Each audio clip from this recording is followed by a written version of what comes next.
Okay, so this is what is the p-value in floods, and where do we get our null hypotheses from to start, to actually start? And so this would be probably related to climate change too, because I have a big belief that Earth is a living organism and is always moving and changing, and I don't believe we can predict things. And so this is just my model here that I made myself. So 3,000 years ago, we had water right here, and there was buildings here. And let's say there was nothing else here. Okay, so over time, the water went this direction, and all this is under the ocean now. Maybe I should have made an arrow pointing it down under the ocean.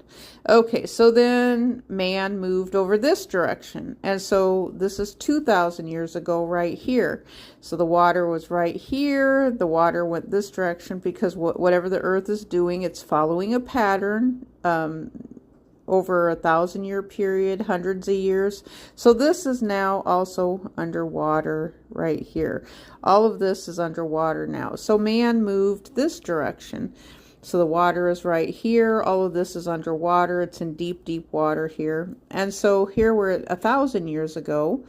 And so now the water changed, the earth changed, did what it does. We have absolutely no control over this at all. So this is underwater too.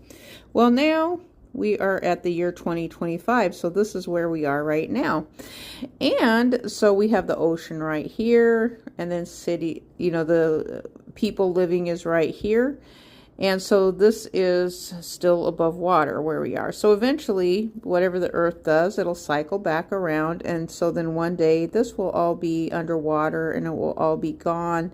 And we know we have these little continental plates and things in here. But this is where we are right now. And so this is just my calculation related to the flooding and the p-values and things, and how that can present a challenge. So I want to call it a natural occurrence.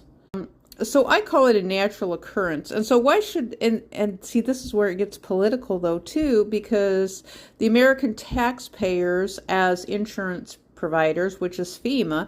So why should the American taxpayers be responsible for this, inflation, acts of God, over and over again when we have inflation on Wall Street? And I'm running out of time, so I can't argue the rest of my feelings on this, but I'm going to have to leave it at this, where we have the earth as a living organism. So what is the p-value of the living